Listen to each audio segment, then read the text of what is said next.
আমি কি করব বলুন?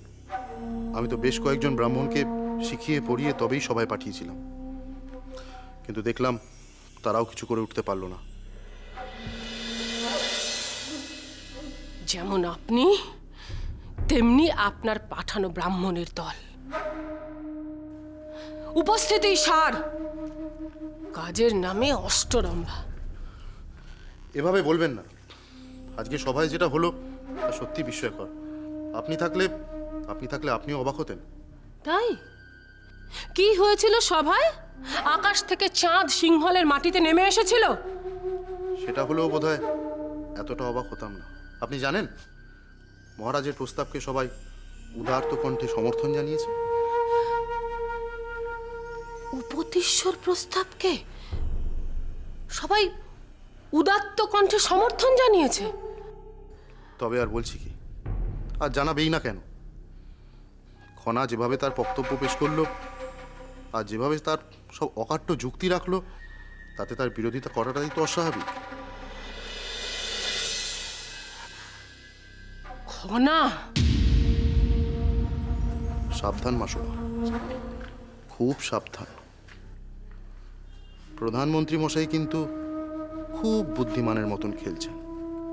সব কটা দান সঠিক সঠিক দিচ্ছেন, আর তাতে মহারাজেরও সুবিধা হয়ে যাচ্ছে। আসলে কি জানেন, যে রাজার পাশে প্রজারা থাকে, যে রাজার সঙ্গে প্রজাদের সমর্থন থাকে, তাকে কেউ আটকাতে পারে না। তাই বলছি মাসুমা, কিছু একটা করুন, খুব শিগগিরই কিছু একটা করুন, না হলে কিন্তু রাজকুমার মুক্তি পেয়েও কিচ্ছু করতে পারবে না। সিংহলের সক্রিয় রাজনীতিতে তার কোনো মূল্যই থাকবে না।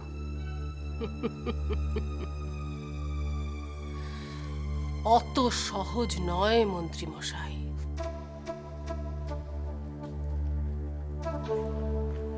বিষয়টা অত সহজ নয়। দেশে যেমন হাওয়া থাকে, তেমনি হাওয়া বদলও থাকে। আর দেখবেন, ওই হাওয়া বদলের সময় মহানামা ঝড় হয়ে আছড়ে পড়বে উপতিশ্বর ওপর। আর তখন উপতিশ্বকে মিহির, খনা, দেবী জাহ্নবী, জয়দ্রথ কেউ রক্ষা করতে পারবে না, কেউ না।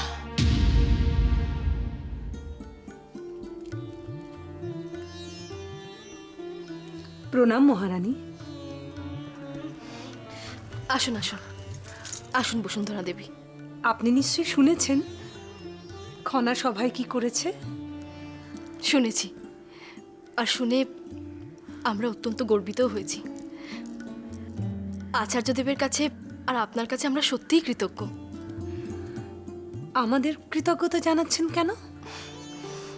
আপনারা না থাকলে তো খনা নিজেকে এভাবে প্রস্তুত করতে পারতো না।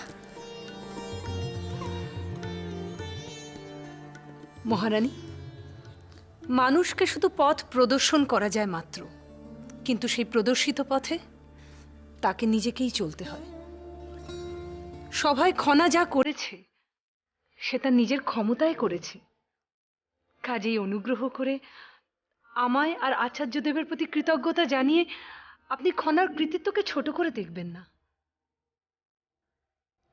আপনি রত্নগর্ভা, আপনার কন্যা রত্নের দ্যুতিতে আজ সমগ্র সিংহল আলোকিত হয়ে গেছে। কিন্তু একদিন দেখবেন, কেবলমাত্র সিংহলই নয়, সমগ্র জগৎ আলোকিত হয়ে যাবে।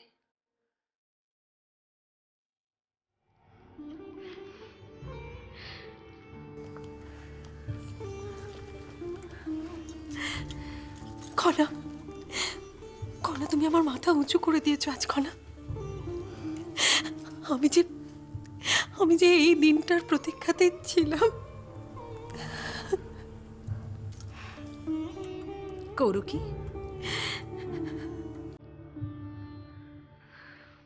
এটাই কিন্তু শেষ নয়। এ হলো খনার প্রকৃত সাফল্যের শুভ সূচনা। আমার একটি পরামর্শ আছে। তুমি কিন্তু সব সময় খনার পাশে এভাবেই থাকবে, ওকে ভালোবাসায় পরিপূর্ণ করে রাখবে। তোমার স্নেহ, ভালোবাসার উৎসাহে দেখবে একদিন খনার সব বাধা অনায়াসে অতিক্রম করতে পারবে। নিশ্চয়ই আমি সর্বদা খনার পাশে থাকবো, নিশ্চয়ই থাকবো। গুরুমা,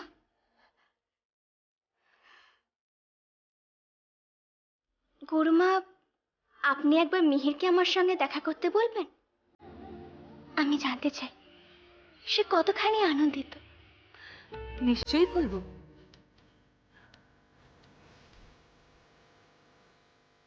আমার বিশ্বাস সে এই সংবাদ শুনে অত্যন্ত আনন্দিত হবে।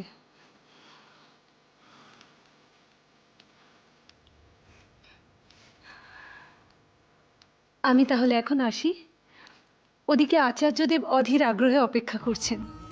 হ্যাঁ হ্যাঁ, গৌরকে ওনাকে নিরাপদে আশ্রম অব্দি পৌঁছে দেওয়ার ব্যবস্থা করে দে।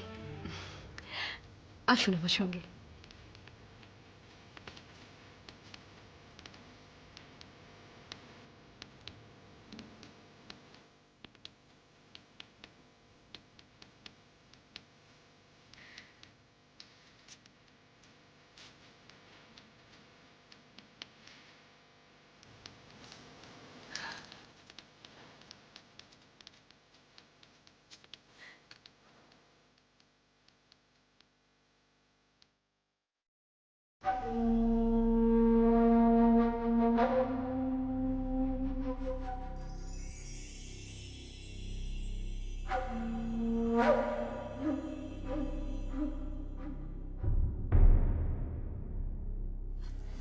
স্বামী,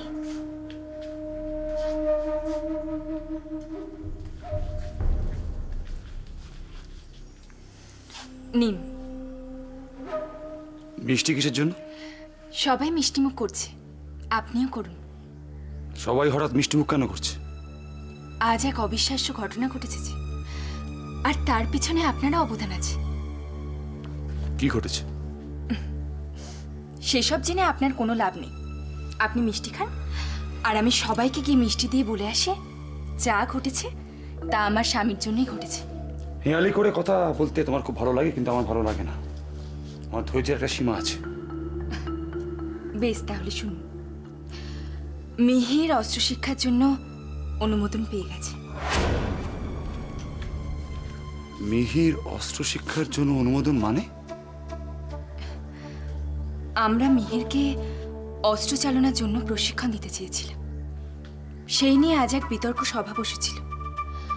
7 জন জ্ঞানী ব্রাহ্মণ এসেছিলেন। জানেন, খনা তাদের সবাইকে হারিয়ে দিয়েছে। সে এমন চুক্তি দিয়েছে যে ব্যাস, যথেষ্ট হয়েছে। একে তো আমার আড়ালে তোমরা যা খুশি তাই করে বেড়াচ্ছ, আবার সেটা শতমুখে এসে আমাকে শোনাচ্ছ। আর আমি তো বুঝতে পারছি না এর পিছনে আমার অবদানটা কোথায়। আপনি বুঝতে পারছেন না? না, বুঝতে পারছি না। আমার অবদান আর মিহিরের অস্ত্র শিক্ষা, আমার দুটোই আমার কাছে কিরকম দুর্বোধ্য লাগছে। আপনি তো জানেন, মহারাজা জয়দাদাকে উদ্ধারের কাজে মিহির সাহায্য করেছিল। কিন্তু কি জানেন, বিদ্রোহ দমন হয়ে গেলেও মিহিরের জীবন কিন্তু নিরাপদ নয়। আপনার তো আর শুভাকাঙ্ক্ষীর অভাব নেই। কে কখন কোথা থেকে তার উপর আক্রমণ করে বসে কে বলতে পারে। খনাও তো সবসময় তার সাথে থাকতে পারবে না, তাই তার নিজের জীবন তাকেই রক্ষা করতে হবে। কিন্তু এর পিছনে আমার অবদানটা কোথায়? বাহ, আপনি ষড়যন্ত্র করে মহারাজা জয়দাদাকে বন্দি না করলে সে তো কোনোদিনই এসবে জড়িয়ে পড়তো না। তার প্রাণ সংশয় নিয়ে প্রশ্নও উঠত না। আমরাও তাকে নিয়ে ভাবতাম না, আর সেও তার অধিকার অর্জন করতে পারত না। এবার বুঝতে পারছেন আপনার অবদান কোথায়। এই সব কিছুই আপনার জন্য হয়েছে স্বামী, শুধু আপনার জন্য।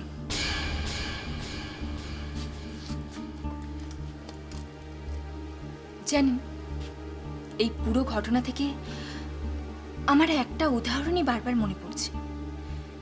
ওই কিছু সুন্দর ফুল হয় না, যারা নোংরা কদর্য স্থানে জন্মায়? স্বামী, এটা একেবারে সঠিক উদাহরণ, তাই না? তুমি যাবে এখান থেকে? যাব, কিন্তু যাওয়ার আগে আপনাকে একটা কথা আমি বলতে চাই। এসব থেকে কিছু শেখার চেষ্টা করুন। আপনি নিজের অধিকারের কথা বলেন না? দেখুন মিহির কিভাবে তার অধিকার ছিনিয়ে নিল। কেন জানেন? কারণ সে তার অধিকার অর্জনের জন্য কোনো অসৎ পথ অবলম্বন করে। সে খনার উপর দায়িত্ব দিয়েছিল, আর খনা তার অধিকার অর্জন করতে কেন সফল হয়েছে জানেন? কারণ সে সবাইকে বোঝাতে পেরেছে যে এই অধিকার মিহিরের প্রাপ্য। চুপ করো, তুমি চুপ করো সমৃদ্ধি। স্বামী, মানুষ যদি সৎ পথে চলে তবে তার প্রাপ্য পেতে কিছুটা দেরি হয় ঠিকই, কিন্তু কেউ তাকে আটকাতে পারে না। সে একদিন ঠিক তার অধিকার ছিনিয়ে নেয়। আপনি এই সত্যটা যত তাড়াতাড়ি বুঝতে পারেন ততই মঙ্গল। বিশ্বাস করুন, নিজের উপর আস্থা রেখে সৎ থাকলে আপনি ঠিক একদিন সুবিচার পাবেন।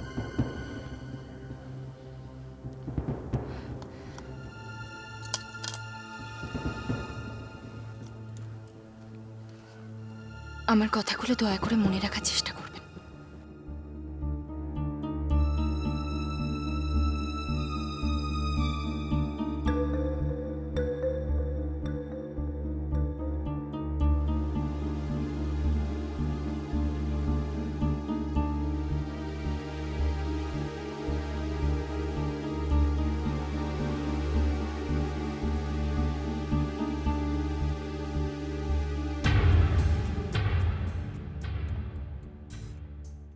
মহানামা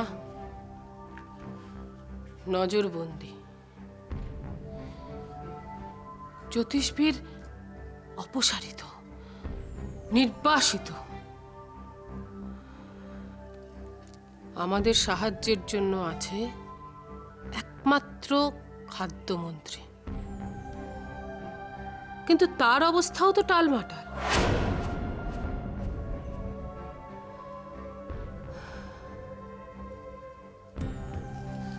আমাদের সাহায্য করার লোক একেবারে তলানিতে এসে ঠেকেছে। কিন্তু না ত্রিজটা, না, আমাদের ভেঙে পড়লে চলবে না। বাইরের লোককে বুঝতে দেওয়া চলবে না যে আমরা নিজেদের অবস্থা সম্পর্কে যথেষ্ট সচেতন।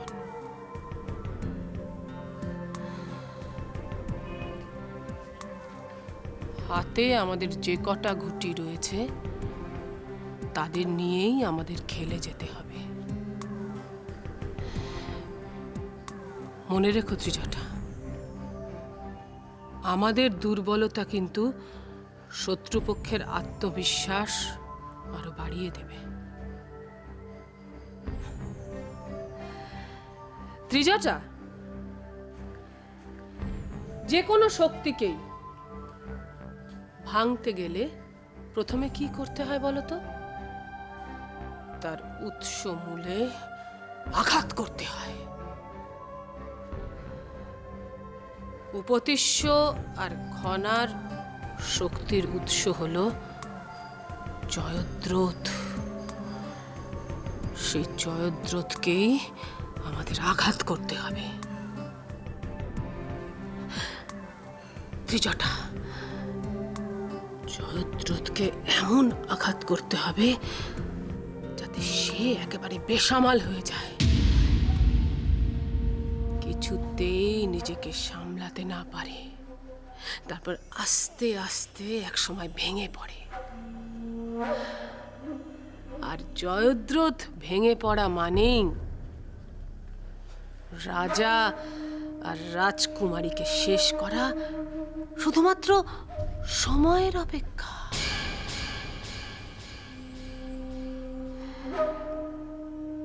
তাই বলছি ত্রিজটা, ওঠো, নিজের দুঃখ যন্ত্রণা সব ভুলে যাও।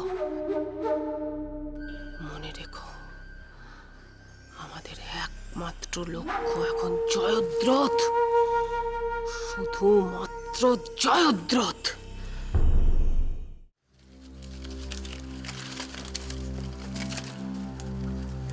তাহলে আজকের মতো তোমাদের অধ্যয়ন শেষ। স্বামী, স্বামী সুসংবাদ আছে। সভার ব্রাহ্মণগণ আজ আমাদের মিহিরকে অস্ত্র শিক্ষার অনুমতি দিয়েছেন। আমি জানতাম খনা পারবেই। আমাদের খনামা আজ সকলকে অবাক করে দিয়েছে। ওর যুক্তির সামনে আজ কেউ দাঁড়াতে পারেননি। আমরা তাহলে আসি আচার্যদেব। হ্যাঁ হ্যাঁ হ্যাঁ, তোমরা এসো, তোমরা এসো।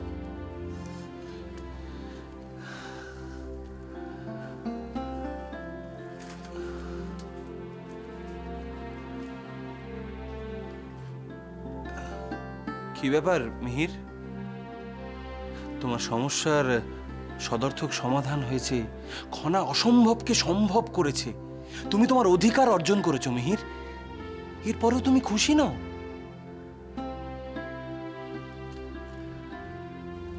মিহির, তাকাও আমার দিকে। একটা কথা সত্যি করে বলো তো, তুমি কি নিজেই এই অস্ত্র শিক্ষা নিতে চাও না? কি হলো বলো। জানি না, জানি না। জানিনার অর্থ কি?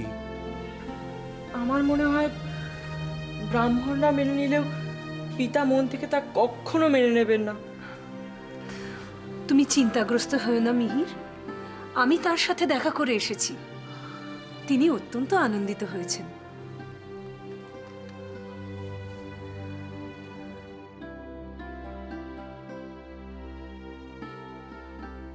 কি ব্যাপার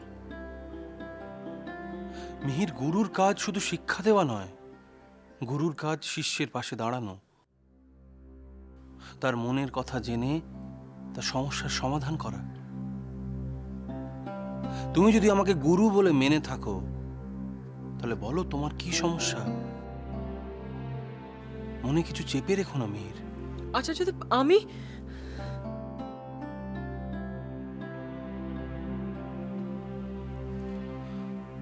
বলো মিহির, বলো। তুমি তোমার মনের কথা বললে তবেই না দুজনে মিলে যুক্তিসঙ্গত সমাধানের পথ খুঁজে বের করা সম্ভব হবে। আচার্যদেব, আচার্যদেব, আমি তা কোনোভাবেই মেনে নিতে পারছি না। কোনটা তুমি মেনে নিতে পারছো না মিহির? খনা একজন মেয়ে হয়ে আমার জন্য লড়াই করবে, আমার অধিকার ছিনিয়ে আনবে। আমার পক্ষে তা মেনে নেওয়া অসম্ভব। মনে হচ্ছে আমার পুরুষত্ব আক্রান্ত হয়েছে। নিজেকে খুব অসহায় বলে মনে হচ্ছে। মনের মাঝখানে কেবল একটাই প্রশ্ন উঠে আসছে যে আমি আমার নিজের সমস্যার সমাধান করতে সক্ষম নই, সেই জন্য আমাকে একজন মেয়ের ওপর নির্ভর করতে হবে। তোমার চিন্তাধারার সঙ্গে তোমার বয়সের কোনো সামঞ্জস্যই নেই। অথচ তুমি বা তোমরা যারা আমার কাছে শিক্ষা গ্রহণ করো, তারা নতুন যুগের দূত। তোমরা যে লিঙ্গভেদে বিশ্বাস করবে আমি কোনোদিন ভাবতেই পারিনি মিহির।